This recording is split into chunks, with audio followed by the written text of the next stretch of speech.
Сәлеметсіздер ме? Бүгін біз 9 сынып птс талдайтын боламыз. Енді есептерге көшейік. Біз бірінші есепті қарайтын болсақ, бұл жерде бізде келесі сан қандай сан деп айтып тұр. Біз қарайтын болсақ 2, 3, 5, 7, 11 деген сандар бізде бұл простой сандар екенін білеміз.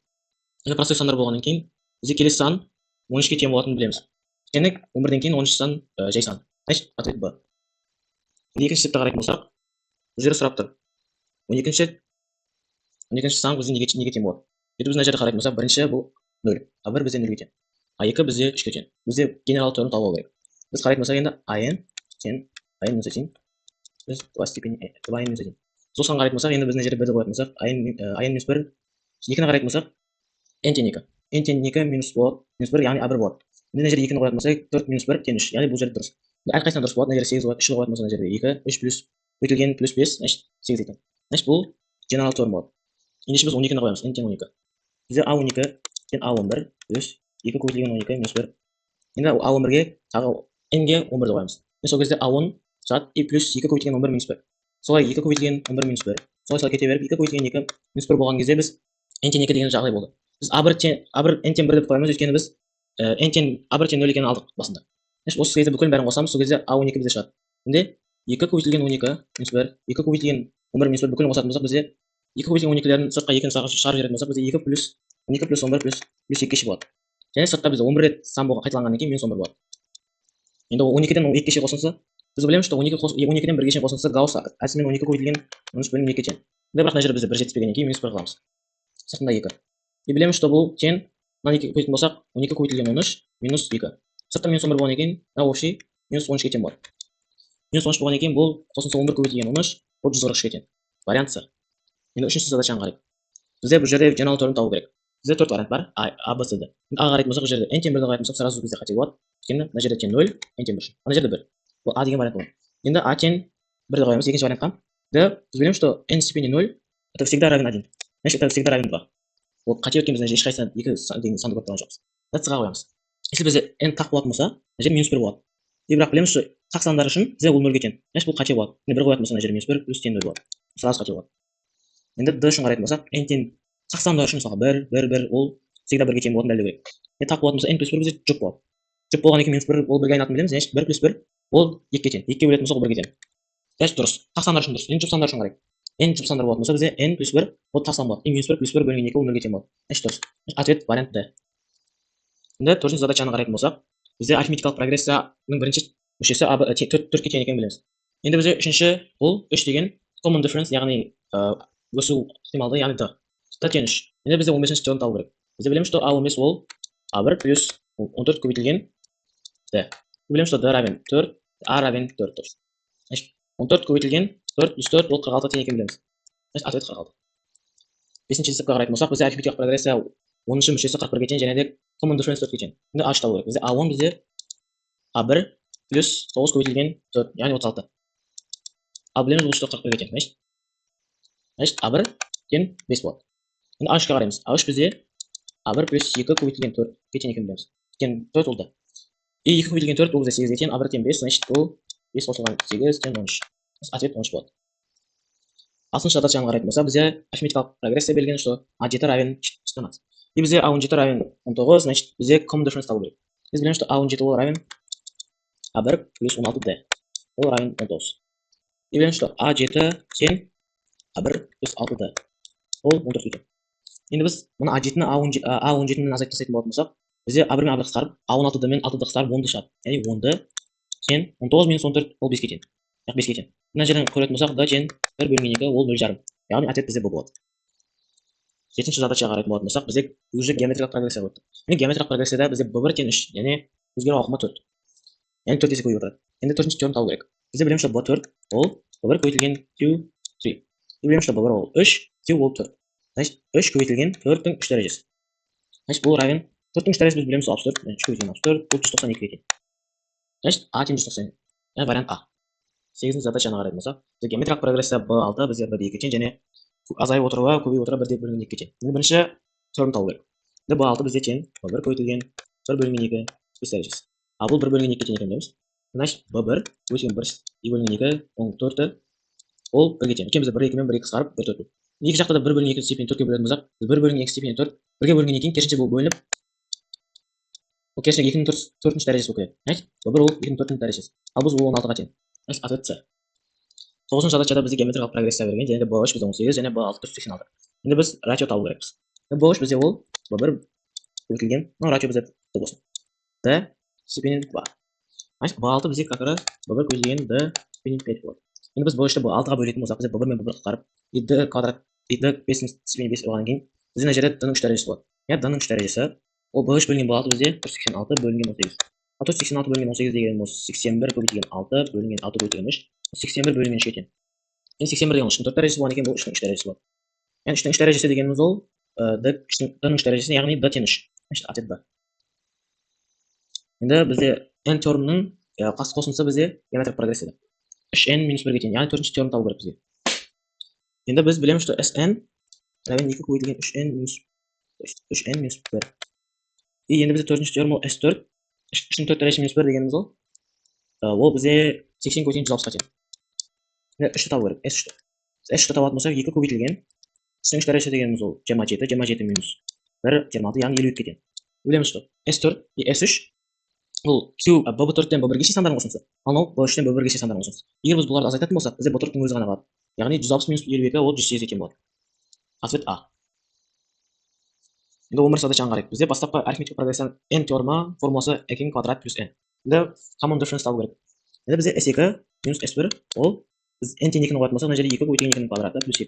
S1-де 1-ді қоятын болсақ, минус 2 көбейтілген 1-дің квадраты минус мына жерде 1 болады. Енді мына мен қысқарып кетеді. Мына 2-ның квадраты ол мына жерде 8, и біз мына жерде тең 7 болады. Енді бізде S2 минус S1, значит, бұл A2-ге тең. Енді біз A2 минус A1 қылуымыз керек. Бізде A1 как раз бізге S1 ол 3-ге тең. Енді S1 тең A1 болғаннан кейін ол A1 тең 3 болады. Бізде 7 минус 3 тең 4 болғаннан кейін ответ B болады. Енді келесіне қарайық. Яғни бұл екінші задача арифметикалық прогрессия A12 тең 14 берілген и S23 табу керек. Біз білеміз, S23 ол 23 көбейтілген A1 плюс A22. A22 бөлінген 2. Біз білеміз, A22 ол бізде A1 көбейтілген точно, мына жерде A23. A1 көбейтілген A1 плюс көбейтілген 22 болды. Енді мына жерде A12 берілген. A12 ол бізде неге тең? A1 плюс 11 көбейтілген D-ға тең. Енді бұл тең 14.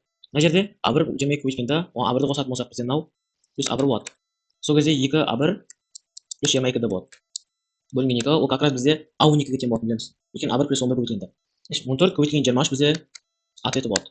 14 көбейтілген 23 бізде қаншаға тең? 322-ге тең болады.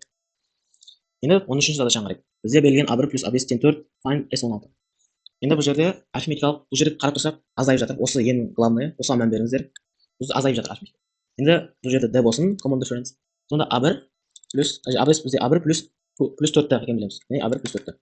Сонда A1 плюс 2-ді тең 2 болады. Енді мына жерде қараймыз.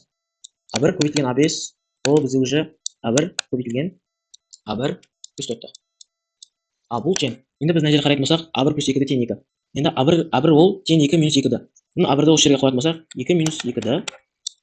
Ал мына жерде уже 2 минус 2-ді плюс 4-ті болғаннан кейін, бұл жерде 2 плюс 2-ді болады. Енді қарайтын болсақ 2 минус 2-ді, 2 плюс 2-ді болатын болғандықтан, бұл A квадрат плюс B квадрат болғандықтан, 4 минус 4-ті квадрат равен 3 болады. И значит 4-ті квадрат тең 1. Бұл жерде D тең 1 бөлінген 2. Бұл керек. D тең 1 бөлінген 2 бола алмайды. Өйткені бізде D квадрат тең 1 бөлінген 4, енді D ол плюс минус 1 бөлінген 2. Если ол 1 бөлінген 2 болатын болса, бұл жерде decreasing болмайды. Өйткені әрқайсыда 1 2-ні қосылып отыр. Яғни бізде минус болу керек. Значит, минус 1 бөлінген 2 болады. Енді мына жерде S16 бізде неге тең? S16 бізде A1 мына жерде қарайтын болсақ, A15 D бізде минус 1 бөлінген 2 болғаннан кейін, мына жерге орнына қоятын болсақ, мына жерде минус 1 шығады. Значит, ол кезде A1 тең 3 болады. A1 тең 3 болатын болса, S16 бізде неге тең? Ол 16 көбейтілген A1 плюс A1 көбейтілген қосылған 15 көбейтілген D болады. Енді 15 көбейтілген D дегеніміз ол бөлінген 2. 15 көбейтілген D дегеніміз ол 7,5. Минус 1 2 болатын болса, минус 7,5 болады. Енді 2A1 дегеніміз ол 6-ға тең. Значит, 6 минус 7,5 ол 1-де 2 кетіп 1,5-ға тең. Енді 1,5-ді 2-ге бөлетін болсақ, ол 0,75-ге тең болғандықтан, бізде 16 көбейтілген 3 бөлінген 4, ол бізде 12-ге тең екенін білеміз. Значит, ответ минус 12. Мына жерде минус бар. Ответ минус 12 А болады. 14-ші задачаны қараймыз. Бізде өсіп жататын геометриялық прогрессия болады. Бұл жерде маңыздысы өсіп жатыр. Енді B1 бұл жерде арифметикалық геометриялық өсуі болсын. Енді B1 B5 ол бізде білеміз, что B1 көбейтілген D-ның 4 дәрежесі. Ал B4, яғни білеміз уже B1 көбейтілген D-ның 3 дәрежесі, B2 ол B1 көбейтілген D-ның 1 дәрежесі. Endi biz o'sha o'rinlarni qo'yadigan bo'lsak, bu bir sirtqa sразу charj desak bo'ladi. Ya'ni D4 minus D 645. Al ikkinchisiga qaraydigan bo'lsak, bu bir ол sirtni charj emas, ya'ni D kub minus D. Inajada bizdan bir-birini bo'lishadigan bo'lsak, 45 18 deb. Bu gezdan biz bu bir bilan bu bir qisqarib, inajada D4 stepeni 4 minus D bo'linadi D kub minus D. Inal D sirtqa charj etadigan bo'lsa, inal D sirtqa charj etadigan bo'lsa qisqaradi. Bizga qoldi D kub minus D A inajada bir bo'lsa. D4 minus 1 ол bizga D kvadrat minus 1 D kvadrat plus 1 ga teng. Chekti bo'yicha. Al now bizga D kvadrat minus 1 ga teng. Endi bizdan D kvadrat minus 1 D kvadrat minus 1 da qisqarib ketsak, bizga D kvadrat plus 1 bo'lganda qoladi. Ya'ni D kvadrat plus 1 bo'lganda bizga 45 bo'lingan 18 ga teng. Al 45 bo'lingan 18 deganimiz 5 bo'lingan 2 ga teng bo'lganidan keyin bu yerda ikki yoqda 2 ga o'chiradigan bo'lsak, bizga chiqadi. 2D kvadrat plus 2 teng 5 da. Mas bu yerda ikki bo'ladigan bo'lsak, bizga o'xshashadi. 2 ning D minus 1 2 ning D minus 2. Bu yerda endi если bizga o'sha Шақша бізде нөлге тең болатын болса, онда да 1 бөлінген 2 тең болады. Бірақ да бөлінген 1-ден 2 болғаннан кейін бұл decreasing geometric sequence болады. Өйткені бізде b1 кіші b2. Значит, b1 кіші d көбейтілген b1. Бұл жерде айтылады, что бір үлкен d. Все точно. Значит, бұл жерде қате болады өйткені d тең 1 бөлінген 2 бұл қате болады. Значит, d тең 2. Енді s5 бізде неге тең? s5. Бұл бізде b1 көбейтілген уже 2-ның 4 дәрежесі. Точно. 2-ның 5 дәрежесі минус 1 бөлінген 2 минус 1. Endi b1 ол bizga nechega teng? b1 biz o'rniga qo'ya soladigan bo'lsak, najariya d teң 2 ni, nav teң 6 bo'ldi. Endi b1 ko'paytirgan 6 teң 18 bo'lgandan keyin b1 teң 3 bo'ldi. Значит, ответ bizga 3 ko'paytirgan 2 ning 5 darajasi minus 1. Endi bu qanchaga teng? 2 ning 5 darajasi minus 1 31 ga teng, 31 ko'paytirgan 3 93 ga teng. Значит, ответ b. 15-chi задачаga qaraydigan bo'lsak, bizga qator kelgan pozitivniy elementlar bergan. Ya'ni pozitivniy degan 0 dan o'tgan. Endi x kvadrat minus 1 ол a bo'lsin. 2x plus 1 o'zi a plus d. Al x kvadrat plus 3 bizde a plus 2d. Endi mani o'sini olib tashlagan bo'lsak, bizga 4 teң 2d hisobini bilamiz. Значит, d teң 2. Значит, arifmetika progressiyasi, ya'ni progressiya 4 ga teng. 2 ga teng. Значит, 2 ga ko'paytayotgandan keyin bizga 2 ga teng bo'ladi. No, уже 2, no 4. Endi najariya 2 ko'rsatib bo'lsak, bizga 2x plus 3 teң x kvadrat plus 3 bo'ladi. 2 najariya. a plus 4 ga o'zgaradi u. Ana yoqda 3 ga o'zgaradi. Najariya a plus 4 x kvadrat plus 3 bo'ladi. Endi biz 2x plus 3 teң x kvadrat plus 3, значит 2x teң x kvadrat. Endi bu yerda ikki variant bor. Либо x равен 0, либо x равен 2. Biz bilamiz, что bu yerda pozitivniy elementlar. Ya'ni biz x teң 0 bo'lgan bo'lsa, najariya 0 ga bo'lgan bo'lsak, 0 minus 1 ол minus 1. Ол үлкен емес 0 dan. Значит, қате. Значит, x teң 2 болу керек. Ответ C. Bizde 16-cı задачада тура осылай, бірақ геометрик прогрессия. Endi x minus 7 ол a болсын. Bunda 2 бөлінген турасы x bizde ad. Al 2x ол ad kvadrat. Najariya байқасақ болады, 2 турасы x-ті 2x-ға бөлетін болсақ, бізде турасы x шығады. Ана жақтан d шығады. Значит, d тең турасы x. Енді бізде najariya просто d-ның орнына турасы x қоямыз. A турасы x. Значит, a тең 2 шығады. Najariya a тең 2 болғаннан кейін қоя саламыз. Значит, x minus 7 тең 2, x тең 9 шығады. Значит, ответ C болады. Енді 17-ci задачаны қарайтын болсақ, бізде геометриялық прогрессия b1 тең 2 беріледі. Енді бізде оның көбейіп жатқан турасы 2 минус 1. Енді төртінші теорем табу керек. Енді бізде b4 неге тең? b1 көбейтілген турасы 2 минус 1 дәрежесі. Енді b1 тең екенін білеміз. 2. Енді турасы 2 минус 1 3-дің дәрежесі деген просто 3-тік ашуға салып жіберетін болсақ, бізде 2 турасы 2 минус 2 көбейтілген 3 көбейтілген 1 плюс 2 турасы 2 көбейтілген 1 көбейтілген 3 минус 1 ге тең. Енді бұл бізде қосып айтатын болсақ, 5 турасы 2 минус 7 ге тең. Енді сыртта біз 2 болғандықтан кейін көбейтеміз 2-ге. Мына бізде 10 турасы 2 минус 3 шығады. Енді ответ C. Енді мына жерде просто қарайтын болсақ, вариант қарайтын боламыз. 1 плюс 4 плюс 7 плюс x тең 210. Енді қараймыз. Біз мына жерде қарайтын болсақ, a1 a1 ге тең. a2 тең ah.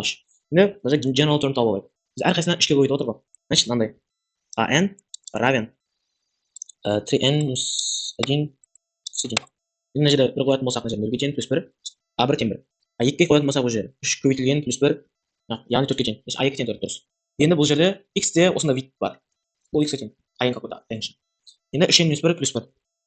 Енді мына жерде ответтерді қарайтын болсақ, бұл мынау 3-ке бөлінеді. Бірақ x бізде 3-ке бөлетін болса, целый сан шықпай қалған 1 бөлінген 3 бізде целый емес. Енді 32-ні бөлеміз. 32-ні 3-ке бөлетін болсақ, бізде 2 бөлінген шығады. Ал мынада 3-ке бөлетін болсақ, бізде 1 бөлінген шығады. Яғни 2 1-1-не келмейді. Значит, ответ С тоже болмайды. И біз 36-ны қарайтын болсақ, бізде 3-ке бөлетін болсақ, бұл полный 3-ке бөлінеді. И мына жерде бізде полный 3-ке бөлінбейді, екен бізде 1 бар. 1-ге бөлінетін болса, бізде 1 бөлінген болады. Онда бізде бір ғана вариант қалады, 34. 34 3-ке бөлінетін болса, бізде как раз 1 береді. И просто на проверку жібереміз.